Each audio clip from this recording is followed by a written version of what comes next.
উলামাদের রক্ত পড়েছে, এই মাটিতে ইসলামের জন্য উলামারা ফাঁসির মঞ্চে উঠেছে, দিনের পর দিন অন্ধকার কারারুদ্ধ দেখেছেন। বিশেষ করে আল্লামা মামুনুল হকের উপরে যে টর্চার করা হয়েছে, নির্যাতন করা হয়েছে, জালেমের মুখে থুতু মেরে জালেম তাদের চেয়েছিল তাকে চরিত্রহীন বানাবার জন্য, এ জাতি তাদের কথাকে থুতু মেরে নিক্ষেপ করেছে। যার দ্বারা মামুনুল হক যেখানে যাচ্ছে গণজোয়ার সৃষ্টি হচ্ছে। মামুনুল হককে বলবো, ভয় নেই আপনার, এগিয়ে চলুন খেলাফত প্রতিষ্ঠার আন্দোলনে। এদেশের মুসলমানেরা রক্ত দিয়ে আপনার পেছনে খেলাফতের জন্য ঝাঁপিয়ে পড়বে। হামিদা ওয়া মুসাল্লি ওয়া মুসাল্লিমা আম্মা বা'দ ফাআউযু বিল্লাহি মিনাশ শাইতানির রাজীম বিসমিল্লাহির রহমানির রহিম ওয়া'তাসিমু বিহাবলিল্লাহি জামিআ সাদাকাল্লাহুল আলিয়্যুল আযীম। বাংলাদেশ খেলাফত মজলিস গাজীপুর জেলা এবং মহানগর কর্তৃক আয়োজিত আজকের এই গণসমাবেশের সম্মানিত সভাপতি, সম্মানিত প্রধান অতিথি, সম্মানিত বিশেষ অতিথিবৃন্দ, আজকে বাংলাদেশ দ্বিতীয়বারের মতো স্বাধীন হওয়ার পরে গাজীপুর জেলা ঈদগাহ ময়দানে রাজবাড়ির এই মাঠে হাজার হাজার মানুষের উপস্থিতি প্রমাণ করে এই দেশ যদিও বিগত জীবনে একবার স্বাধীন হয়েছিল, কিন্তু ইসলাম পন্থীদের জন্য এই দেশ স্বাধীন ছিল না। এই মাঠের এই দৃশ্য দেখে আজকে আপনাদেরকে স্মৃতিচারণ করিয়ে দিই, নবী করিম সাল্লাল্লাহু আলাইহি ওয়াসাল্লাম শেষ নবী, তিনি খাতামুন নবিয়্যিন, তারপরে কোনো নবী নেই, তারপরে কোনো রাসূল নেই। পৃথিবীর সকল মুসলিম, হোক সে সুন্নি, ওয়াহাবি, মাযহাবি, লা মাযহাবি, সকলেই এই ব্যাপারে একমত কাফের ছাড়া নবী করিম সাল্লাল্লাহু আলাইহি সাল্লাম শেষ নবী। খাতমে নবুওয়াতের সেই আন্দোলনকে বাংলাদেশে প্রতিষ্ঠা করার লক্ষ্যে গাজীপুর জেলা এবং মহানগরের দায়িত্বশীল সর্বস্তরের উলামারা সিদ্ধান্ত কল্পে এই সেই রাজবাড়ির মাঠ, যে মাঠে তারা প্রোগ্রাম করতে চেয়েছিলেন, স্বৈরাচারের আমলে নবী করিম সাল্লাল্লাহু আলাইহি সাল্লামের সম্মান রক্ষায় উলামাদেরকে সেই প্রোগ্রাম করতে দেওয়া হয় নাই। চান্দনা চৌরাস্তার মাঠে বাধ্যতামূলক উলামায়ে কেরাম সে প্রোগ্রাম আঞ্জাম দিয়েছিলেন। আমি আমার ভাষায় বলি, স্বৈরাচারী শেখ হাসিনা শুধুমাত্র স্বৈরাচারী আর জালেম ছিলেন না, তিনি প্রচন্ড আকারে ইসলাম বিদ্বেষী ছিলেন। তিনি 90-এর দশকে ক্ষমতায় এসে 96-তে ইসলাম বিদ্বেষ প্রকাশ করেছিলেন কুকুরের মাথায় টুপি দিয়ে। শেখুল হাদিস আল্লামা আজিজুল হক রহমাতুল্লাহি আলাইহিকে কারাগারে বন্দী করেছিলেন।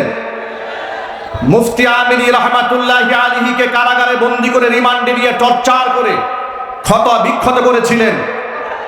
জীবনের শেষ মুহূর্ত পর্যন্ত তাকে গৃহবন্দী করে রাখা হয়েছিল। বাংলাদেশের মাটি ইসলাম এবং খেলাফত প্রতিষ্ঠার জন্য এক উর্বর ঘাঁটি। তার বড় প্রমাণ হচ্ছে, ডান বাম সামনে পেছনে তাকিয়ে দেখুন, বিগত জীবনে যারা রাজনীতির মাঠে বড় বড় কথা বলেছেন, দেশ এবং জনগণের স্বার্থে কথা বলেছেন বলে বড় বড় বক্তব্য দিয়েছেন, লুটপাট, দুর্নীতি, খুন, গুম, রাহাজানি করে এমন এক অন্যায়ের স্বর্গরাজ্যে তারা পরিণত করেছিলেন। অবস্থা এমন হয়েছে, ক্ষমতা চলে যাওয়ার পরে অবস্থা এমন হয়েছে, আমি ওই দলের নেতা কিংবা কর্মী পরিচয় দেওয়ার সাহস কারো ছিল না। এই দেশ ইসলাম পন্থীদের জন্য উর্বর ভূমি। তার বড় প্রমাণ হচ্ছে, বিগত জীবনে যারা এই মাঠে রাজনীতির প্রোগ্রাম করেছেন, এমন গণজমায়েত করতে গেলে লাখ লাখ কোটি কোটি টাকা খরচ করেও এর তারা 50 ভাগের 1 ভাগ লোক জমা করতে পারে নাই। ভাড়াটিয়া, কুলি মজুর, ঠেলাওয়ালা, দিন মজুর কিংবা রাস্তায় টুকা এবং সন্ত্রাস গুন্ডা বাহিনী দিয়ে রাজপথে মিছিল করিয়ে নিজেদের জনপ্রিয়তা প্রমাণ করার চেষ্টা করানো হয়েছে। বাংলাদেশ ইসলামের জন্য উর্বর ভূমি। তার বড় প্রমাণ হচ্ছে আজকে রাজবাড়ির এই মাঠে গাজীপুর জেলা এবং পার্শ্ববর্তী এলাকার টুকাই লোকেরা কিংবা সন্ত্রাস গুন্ডা চান্দাবাজ লোকেরা আসে নাই। জেলার শ্রেষ্ঠ সন্তান উলামারা বিনা টাকা খরচ করে বরং নিজের পকেটে টাকা খরচ করে প্রমাণ করে দিয়েছে এ মাটি ইসলামের জন্য উর্বর ঘাঁটি।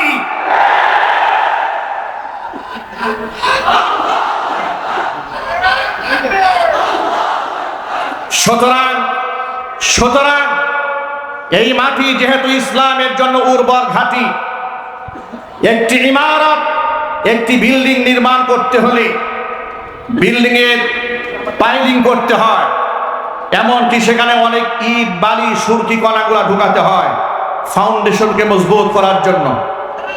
এই দেশে ইসলামের খেলাফত, দ্বীনের ঝান্ডা, দ্বীনের পতাকা এই মাটিতে উড্ডীন করার জন্য বিগত জীবনে এদেশের উলামায়ে কেরাম রক্ত দিয়েছেন 90-এ, রক্ত দিয়েছেন 5 মে, রক্ত দিয়েছেন 5 আগস্টে, শাপলা চত্বরে এদেশের উলামারা রক্তের বন্যা বইয়ে দিয়েছিলেন আল্লাহর নবী সাল্লাল্লাহু আলাইহি ওয়াসাল্লামের সম্ভ্রম রক্ষা করার আন্দোলনে। 21 সালের পর থেকে ধারাবাহিকভাবে বাংলাদেশের নাম করা খ্যাতিমান শ্রেষ্ঠ সন্তান আলেমরা কারারুদ্ধ থেকে তারা জীবন বাজি রেখে ইসলামের জন্য লড়াই করেছেন, জেল খেটেছেন, জরিমানা দিয়েছেন, রক্ত দিয়েছেন। সুতরাং এই মাটিতে উলামাদের রক্ত পড়েছে, এই মাটিতে ইসলামের জন্য উলামারা ফাঁসির মঞ্চে উঠেছে, দিনের পর দিন অন্ধকার কারারুদ্ধ দেখেছেন। বিশেষ করে আল্লামা মামুনুল হকের উপরে যে টর্চার করা হয়েছে, নির্যাতন করা হয়েছে, জালেমের মুখে থুতু মেরে জালেম তাদের চেয়েছিল তাকে চরিত্রহীন বানাবার জন্য, এ জাতি তাদের কথাকে থুতু মেরে নিক্ষেপ করেছে। যার দ্বারা মামুনুল হক যেখানে যাচ্ছে গণজোয়ার সৃষ্টি হচ্ছে। মামুনুল হককে বলবো, ভয় নেই আপনার, এগিয়ে চলুন খেলাফত প্রতিষ্ঠার আন্দোলনে।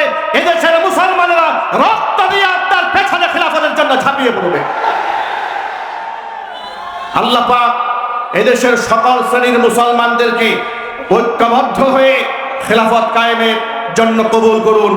ওমা তাওফীকি ইল্লা বিল্লাহ, আলাইহি তাওয়াক্কালতু ওয়া ইলাইহি উনীব। আসসালামু আলাইকুম ওয়া রাহমাতুল্লাহি ওয়া বারাকাতুহু।